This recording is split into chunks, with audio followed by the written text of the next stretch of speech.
I've noticed over my lifetime that the more you talk about something, it's just the education needs to be there. And we all know that ignorance comes from a lack of education. And so to have more people know that not only that there's a safe space, that queer athletes can come out and be themselves and be able to participate in the sport, but also coaches and fans. And it's not just the athletes that need to feel that acceptance. It's the entire community.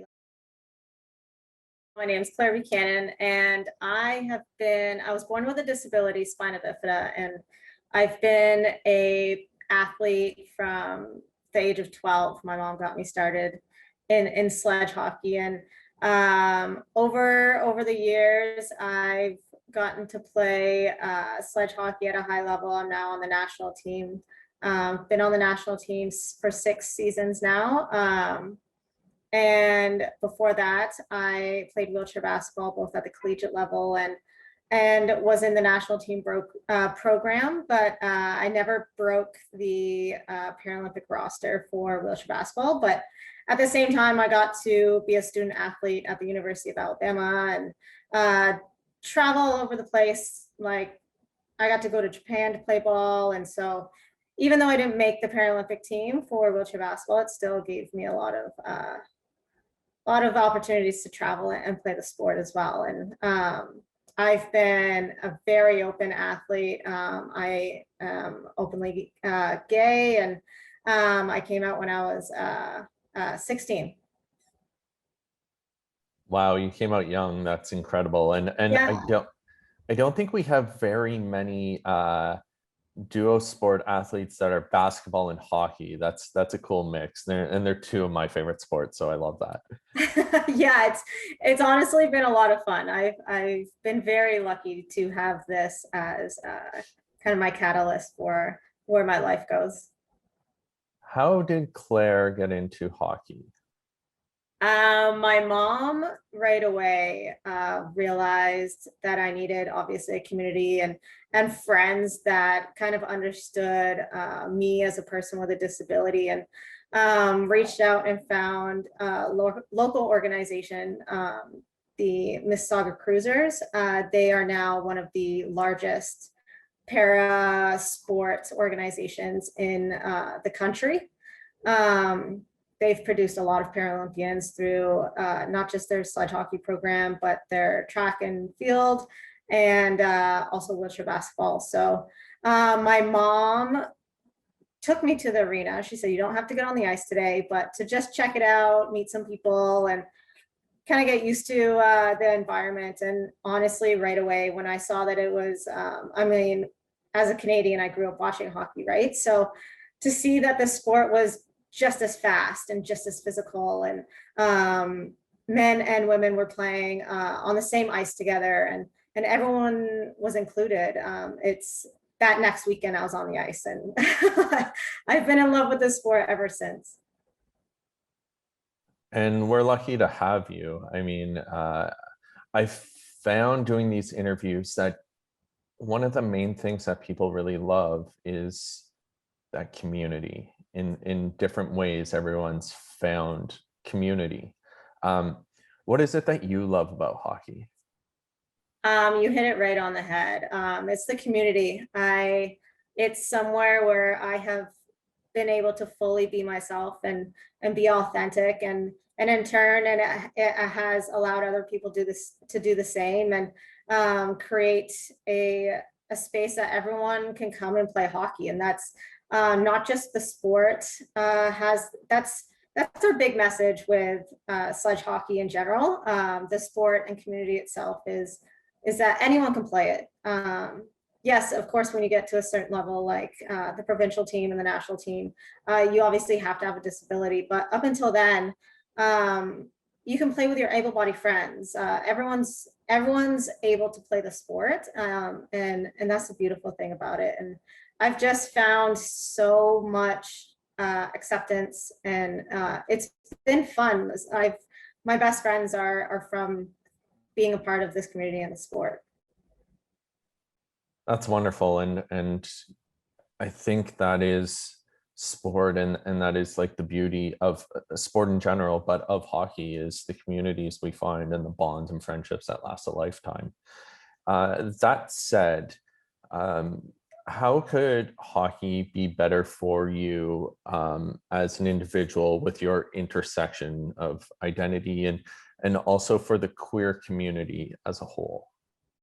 I think what you recently have done with the Toronto Maple Leafs is a huge um, way that I think all levels of hockey should be picking up, is bringing in people to speak about how to make their spaces safer and more inclusive. I've noticed over my lifetime that the more you talk about something, it's just the education needs to be there, and we all know that ignorance comes from a lack of education. And so to have more people know that not only that there's a safe space, that queer athletes can come out and be themselves and be able to participate in the sport, but also coaches and fans. And it's not just the athletes that need to feel that acceptance. It's the entire community. Like we said, it needs to happen on all levels. And I do notice that there is a bigger gap of that in able-bodied hockey. There's still that how do I want to word this, like boys club mentality of it. And that's what I was really worried about going into the sport and stuff, because I mean, being a female athlete, no matter what room I'm in, it's if it is co-ed, I'm usually one of only a few women in the room. And being in a sport that is co-ed, it's mostly men there and boys. And so I think that conversation needs to happen a lot more. And the more people are comfortable speaking up and advocating for themselves and others, the narrative needs to change. You said, in able-bodied hockey, you see it more. Do you think in sledge, having like looking at life through a different lens opens up more inclusion of others? Yes, I do believe that. Being a part of the disabled community, there is a lot more, I want to say empathy, but more people putting themselves in other people's shoes more, understanding that everyone's going through their own things, and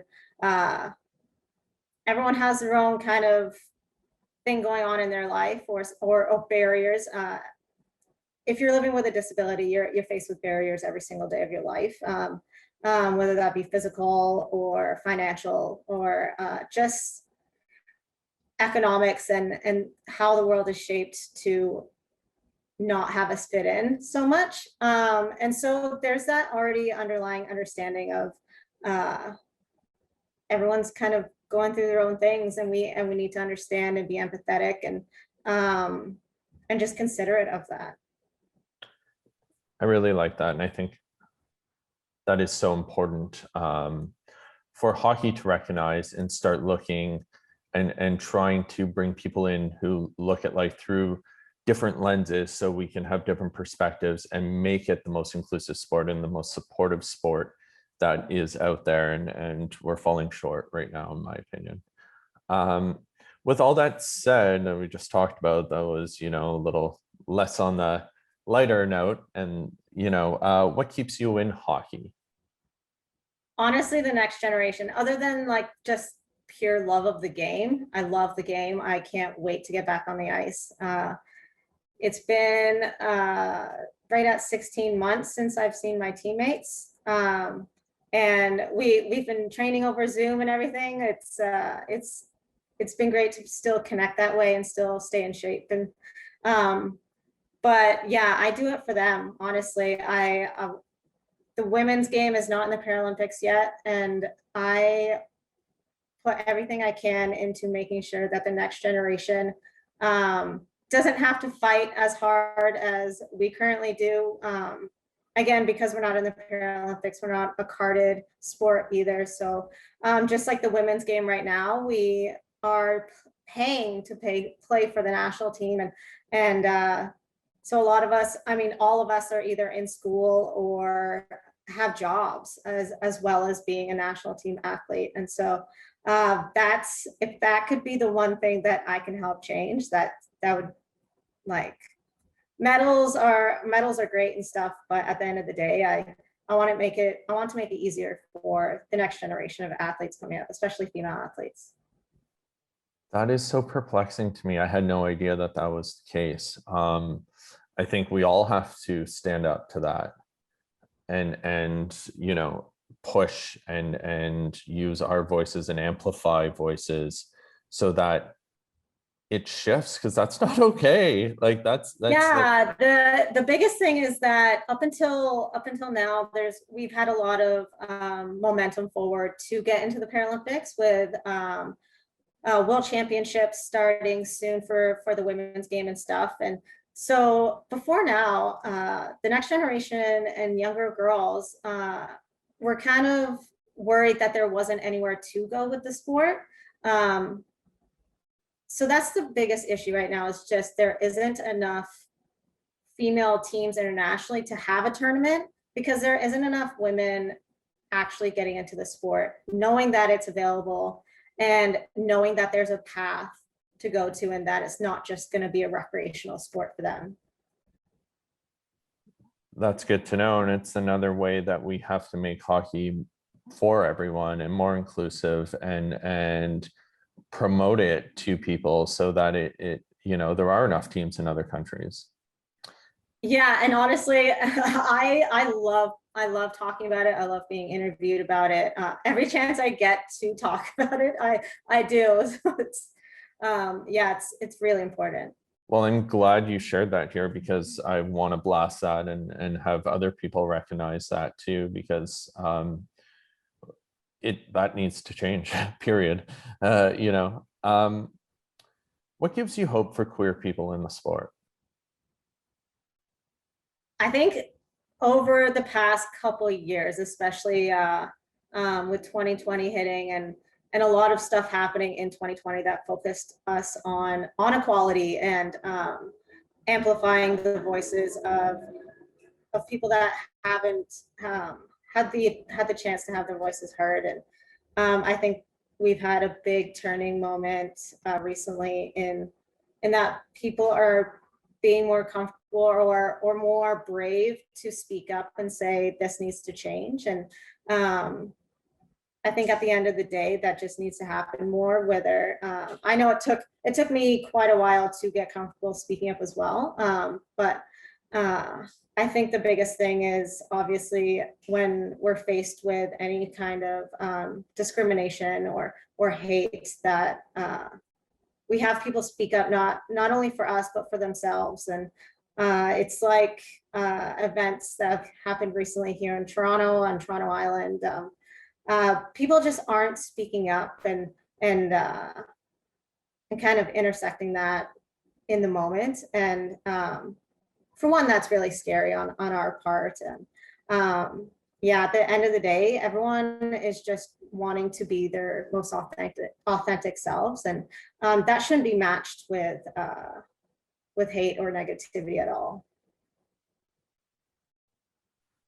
I fully agree, and I think amplifying those voices too, right? And I think we're starting to see that in society. You know, like the person who was, you know, gay bashed at Hanlon's.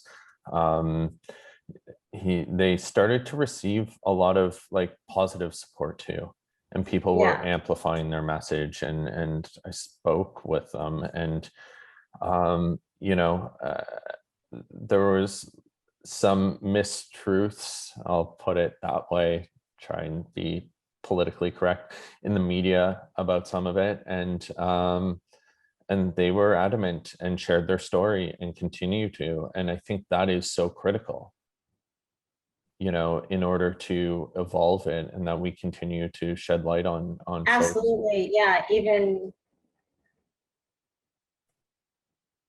Sorry, Claire, I think you're frozen. we good. Yeah, we got you now. Okay. Yeah, I think one of the bigger things right now is that we've kind of, with COVID hitting, we've all kind of stopped and are at a standstill. And with social media being such a big presence, we've almost had no choice but to listen and watch. And I think the more that we put out content, like our conversation right now is, yeah, just keep talking about it and putting it out there, because people have the time to listen and to watch right now. So true. Claire, is there anything you would like to add? What would I like to add? To not be afraid to speak up for yourself and others.